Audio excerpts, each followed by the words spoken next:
Sveiki visi, tai šiandien šiek tiek pakalbėsime apie tolimus skrydžius, vadinamus tos long range.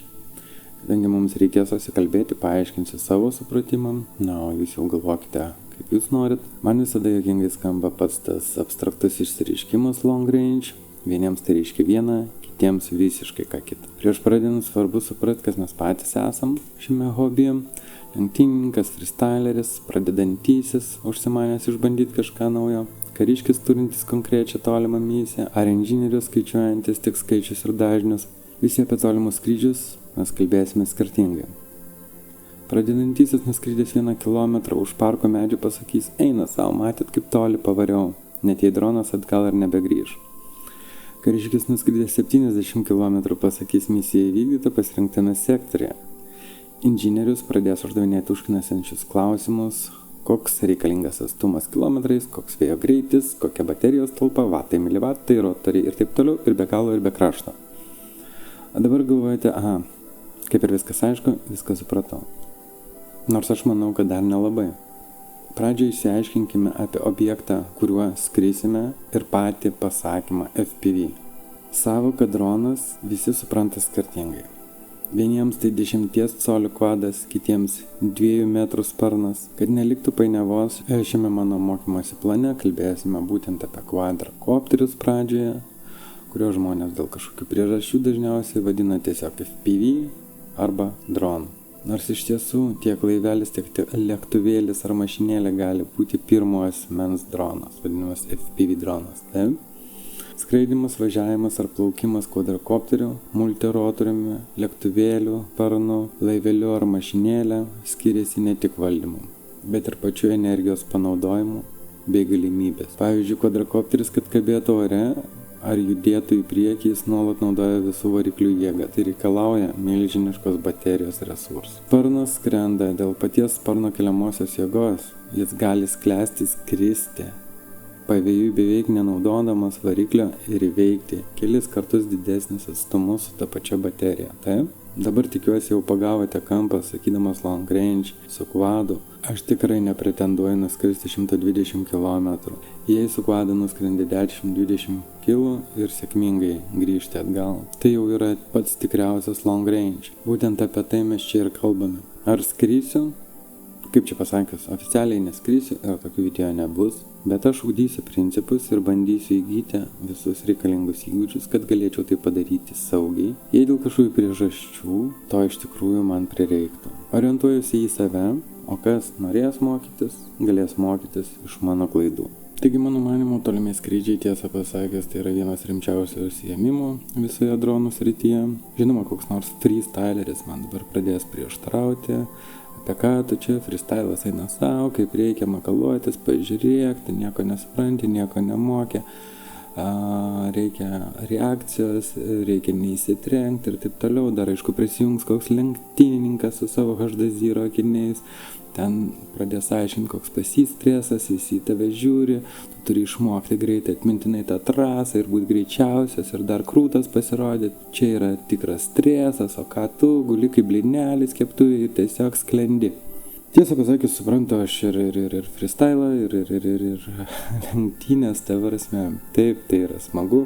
Šiaip lenktynės tai tikrai nėra man.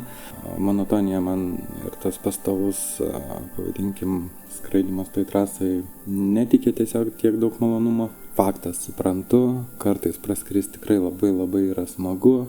Tikrai nesiruošiu nei vieno stiliaus ar dar ko nors kritikuoti. Aš sakau iš savo prizmės, savo požiūrių, kad man šiuo metu yra tikrai įdomiausia ilgi skrydžiai. Ir jei dabar galvojate būtent taip, patikėkite, jūsų mąstymas turėtų kardinaliai pasikeisti. Aš nesakau, kad freestylas koks nors, ar ten lenktynės, ar dar kas nors yra blogai, tačiau tai yra visai kita disciplina ir pakankamai daug žinių, Faktas, dabar įranga yra gera ir tikrai kelis kilometrus pasiekti tiesiog net nesuprantant, ką darant galima. Vėlgi, su to nesupratimu galima ką nors ir sužeisti. Tai vis laik geriau pradžiai suprasti, ką darai. Taigi gera reakcija ir įgūdžiai yra tikrai būtina, tačiau šitam blinelio skridime, kaip pavadina kai kurie freestyleriai ar ten lenktynininkai, reikia kur kas daugiau šalto proto, gebėjimų spręsti problemas akimirksniu, maksimalios koncentracijos, efektyvumą valdyti, stabilumą, visos tos rizikos susijusios, tikslų planavimą turėti, gilias žinias savo drono galimybių bei oro sąlygų supratimų ir taip toliau ir taip toliau. Žinoma, turite būti iš anksto susitaikę su tokia mintimi, kad dronas gali tiesiog nebegrįžti. Taip, nors atrodo viską gerai suplanavo, būna tokių dalykų, kad tiesiog atsitinka. Iš klaidų mokomės. Taip pat pradžioje yra dar ta, pavadinkime, baimė ar streso valdymas, pas kai kurios žmonės jo tiesiog neturėjimas. Tai yra du skirtingi dalykai, jeigu reikėtų kažkaip palyginti arba kažkaip paprasčiau pasakyti. Tai gal pasakyčiau, palyginčiau kaip protingumas ir proto neturėjimas. Taigi pradėkim nuo mažų dalykų. Mes jau praeitame video darėme energijos elementą iš ličio baterijos. Dabar išsimėginsime ją ir pabandysime suprasti skirtumus skrydžio pačio. Kadangi baterija yra sunkesnė, skrydžio valdymas jausis jau kitaip. Nuo pat pradžios, nuo pat pakėlimų. Tačiau bėgant skrydžio laikui jūs turit pajausti, jog baterija senka, ko nejausite taip stipriai ant lipo baterijų. Taip pat turime suprasti, kas yra vadinamas tas baterijos sėdimas arba battery sag, įtampos tas sėdimas. Tai reiškinys, kai stipriai nuspaudus įsivaizduokit gazą, jūsų lipo baterija, ta prasme, krenta, jūs atleidžiat tą gazą, jinai greitai šoka atgal į viršų. Tai, ta prasme, atsistato tie duomenys jūsų OSD ekrane. Ir viskas kaip ir normaliai. Taip? Tai kaip tai veikia? Kai varikliai reikalauja daug srovės, baterija patiria didelę apkrovą, todėl kidelėje matome tą įtampos nukritimą. Taip? Nustojus beprotiškai spaustą pedalą, įtampa vėl grįžta į pradinę padėtį, pakyla pavadinkime. Taip? Ir kodėl tai svarbu žinoti? Nes lipo ir lion baterijos biški kitaip tą sagą jaučia, tą įtampos sėdimą. Tai dėl didelio sag, pavyzdžiui, jūs ten pradėjote spausti tą pedalą ant dugno, skrendat, viskas gerai, žiūrit kaip faina, kaip greitai skrendat. Sagas tuo metu gali suveikti apsauga ant flight controllerio, skrydis nutrūks anksčiau laiko, trenksitės kažkur. Arba tiesiog pritrūks galios, jums reikia, pavyzdžiui, jūs kylat virš medžio, pritrūko galios, nebegali aukščiau pakilti, skynėte medį. Tai jeigu dar reikėtų kažkokios alegorijos, nežinau, tai įsivaizduokit, kad jūs turit nubėgti kokius 5 kilometrus, pradėjot bėgti normaliu ritmu ir po to skynėte taip sprintą, tai jūs lekiat ir padūstat biškį, bet jeigu jūs grįšit po to į lėtesnį tą bėgimą, jūs atsikvėpuojat, susinormalizuojat, viskas normaliai. Bet jeigu jūs toliau sprintinat, lekiat kiek tik galite, jūs gaunat pompą, nukrentat ir gulit raitote. Tai lygiai tas pats yra su jūsų baterijom ir su jūsų dronu. Turėkite tai omeny. Taigi, turite lipo ar lion šiuo metu visiškai nesvarbu.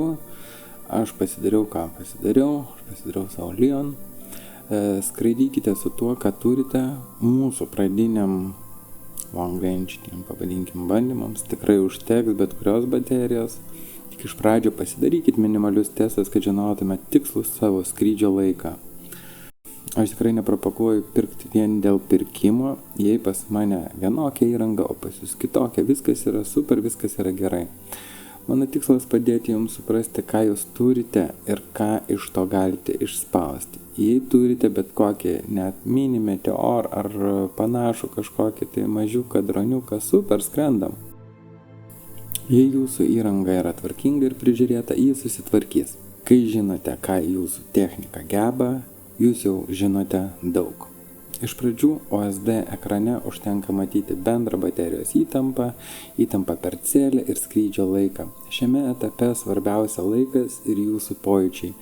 Būtų puiku, jeigu jūs su dronu bandytumėt praskristi ne tik gražią dieną, kai būna saulė, be vėjo, bet ir vėjuotų orų vakarais bei rytais. Jei tik turite galimybę, bandykit keisti skraidymo pozicijas ir paros laiką. Tai labai svarbu bus vėliau. Minimalūs OSD nustatymai apart laiko, pavyzdžiui, tai patarčiau dar battery voltage arba tas bendras spaudimas baterijos, pavadinkim bendra baterijos įtampa, average cell voltage įtampa tenkanti vienai celiai, svarbus labai rodiklis saugumui, išnaudotas kiekis, kiek mach used atrodo yra užvadinta, tai čia kiek jau sunaudojate tų amperų iš baterijos, esama srovė amperais, tai neatsimenu kaip ten užvadinta yra tiesą pasakius, kiek amperų varikliai siurbia konkrečią sekundę. Ryšio rodikliai, tokie kaip link quality, RSSI value, RSSI dBm, RC/NRM, signal to noise ratio. Tai link quality dažniausiai bus 100, vėl po to pakalbėsim apie tų nustatymus, kiek hercų reikia, kad jis pirmin atgal važinėtų, kokiu greičiu. Esmė yra šiaip trumpai, matysite užsidėję 100, jeigu skaičius krenta, dronas, kaip sakant, praradinėja paketus ir jeigu ten daug jau nukris nuo 100, pavyzdžiui, iki ten 80, po to gali labai greit pradėti kristi ir prarasi droną, tiksliau nebeklausys tiesiog pultelio jūs. RSSI value tai pultelio signalo stiprumas, skaičiais nuo 100 iki 0, kuo mažesnis skaičius, tuo blogesnis signalas ir atvirkščiai, kuo didesnis skaičius ekrane, tuo signalas stipresnis, reiškia good. Dažniausiai matysit 99, po to, kuo toliau nuskrisit, jau tada jisai kris. Matot, kad jau iki 30 eina, bus mirtis alyvose. Failsafe'as. RSSI dBm tikslus ir tikras pultelio, pavadinkim, tas signalas decibelais, bet čia jau reikia daugiau biškį suprasti jom, kad jeigu suprantat, tai iš vis super. Kuo skaičius artimesnis nuliui, tuo ryšys geresnis. Jei ryšys aukštesnis, tarkim, pavyzdžiui, pavyzdys būtų -50 yra gerai, -40 gerai, labai, o kritimas atvirkštinis variantas bus 100, pavyzdžiui, ne? Ir priklauso nuo jūsų nustatymų, kiek jisai gali kilti, nes, pavyzdžiui, ar gali ten iki 102, ar iki 105, ar iki 108, neatsimenu, atrodo, 108. Vienu žodžiu, jeigu matot 100, stabdom arklius, nes kitaip labai greitai po to prarasit ryšį, failsafe'as arba mirtis alyvose. Gerai? Signal to noise ratio. Šitas labai geras dalykas, bet šitą aš iš visų skraidyti negaliam. Rodo, kiek tavo pultelio signalas stipresnis už aplinkui esančius radio triukšmus visokios. Ten visokie bokšteliai, Wi-Fi'aus ar ten dar kas nors. Esmė yra pas mane geriausia, ką aš mačiau, 13. Tai jeigu jisai krenta, reiškia jūsų signalas krenta. Taip, įsivaizduokit taip, kad tas triukšmas didesnis, tai prasme jūsų pultelį blogiau girdi. Tai pasiekėt ten kokius 3-5 pradžiai, apsisukinėkit arba bandykit keisti lokaciją, kažką peržiūrėti, nes tai yra jau negerai. Taip? Tai tokie pradiniai, tokie maži nustatymai, bet kurie jums padės. Tai būtų labai gerai, jeigu pačioj pradžioj visus šitus dalykus dar ir pasiaiškintume. Jeigu reikės papildomai, galėsim praeiti pro kiekvieną, testuoti vėliau. Čia bus daug video tada jau, kaip sakant, kad viską ištestuoti, parodyti, kaip tai veikia ir kaip iš karto įsijungia failsafe'as arba kaip dronas iš karto krenta. Gerai, tai mūsų pagrindinis tikslas dabar pervarsti skrydžio laiką, pajusti droną, pajusti tą laiką ir priprasti nuolat stebėti OSD ekrano parametrus. Taip pat išmokti kovoti su netikėtais vėjo gūsiais, skraidant įvairiom oro sąlygom bei skirtingų paros metu. Pradžioje skraidykite šiek tiek aukščiau, neskubėkit lysti prie pat žemės. Kai jau tiksliai žinosite savo skrydžio laiką su maksimalia gale, laikas išbandyti ribas, visus rodiklius mažiname iki minimumo. VTX galią numažinę iki minimumo, tik ne PIT maudą tikiuosi įjungsit, 25 mW. RC pultelio galią numažinkite iki 10 mW. Šiaip gerai yra išjungti dinaminę galią, arba jeigu paliekat dinaminę, nors gal ir palikit dinaminę, nustatykite fiksuotą ribojimą ant 25, pavyzdžiui, ar ten 50 mW ir įjunkite garsinį pranešimą, kad žinotumėt, kada jūsų signalas pradeda silpti ir kada keičiasi iš 10 į 25, 50 ir taip toliau. Tai pradedame pratintis valdyti situaciją ir saugiai skraidyti net su ribotais resursais. Taigi šiame etape vis dar nieko neperkam, skraidom su tuo, ką turime. Jei antenos ant jūsų pultelio, akinių ar drono nėra sulūžusios, jos privalo veikti tvarkingai, net ir pigios. Jei pastebit didelis signalo šuolius ar neaiškius sutrikimus, neskubėkite pirkti naujų detalių. Pirmiausia, reikia išsiaiškinti, ar tai ne įrangos pažeidimas, ar tiesiog bloga konfigūracija. Dažniausias problemos neprisukta antena, tai poliarizacinė klaida čia jau būtų, jau neįsivaizduoju, bet būna. Antenų padėtis nesutampa. Pavyzdžiui, drono dipolinė antena stovi vertikaliai, o jūsų pultelio antena nustatyta horizontaliai. Tai jūs turit galvoti iš karto, kad jeigu ten vertikali ir pas jūs turi būti vertikali, taip. Fazinis ir mechaninis pažeidimas, antena sulankstyta, pažeistas kabelis ar nutrūkęs kontaktas, čia jau viskas kaip ir matosi. Nesutampantis dažniai ir nustatymai pultelėje, pasirinkot pavyzdžiui kitą dažnį, netyčia gali būti, net persijungėt iš 868 į 24 arba iš 24 į 868 ar ten į 433, arba skiriasi kadrus dažnis tas packet rate, taip. Pultelėje, pavyzdžiui, užsistatėt 50 Hz, o drono imtuvė įrašyta, kad jūs norit naudoti 500 ar ten 250 Hz. Ir tada yra šita problema, kad tada kritinėjimas rodo kreivai ir taip toliau. Tai šitą reikia pasižiūrėti, stebėti. Switch modas, white ir hybridas, pavyzdžiui, daro. Jeigu jūs kokį full res susistatėt, čia irgi iš karto, trumpai aiškiai, šitas režimas skraidyti aplink stalą arba backyard'e, ta prasme vidiniam kieme, ne. Jis naudoja milžinišką kiekį duomenų, ne. Hybrid mode skrendant toli ryšys būna silpnas, todėl režime siunčiame mažiau atliekamų duomenų. Taip pat efektyviausias modas be pagrindinių valdymų, svirtelių, stikų, kitiems jungikliams nuo AUX 2 jis naudoja tik po 3 bitus. Tuo tarpu white packet dydis erdvėje nesikeičia, bet dėl to, kad mygtukai reikalauja daugiau informacijos, pultelį užtrunka ilgiau prasukti ciklą. Jisai antras, pavadinkim, iš geriausių, taip? Tai išsiaiškinam, ta prasme, kodėl pas jūs blogas ryšys, taip? Neperkam, neskubam. Maža reklama. Jei žiūrėjote iki čia, jūs tiesiog nuostabus. Nepamirškite prenumeruoti kanalo ir paspausti patinka.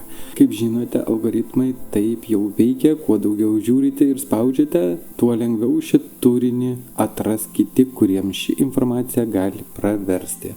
Didelis dėkui jums už tai.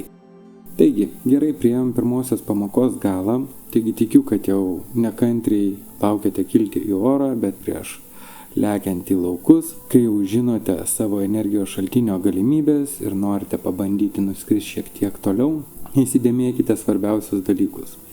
Saugumas ir atsakomybė.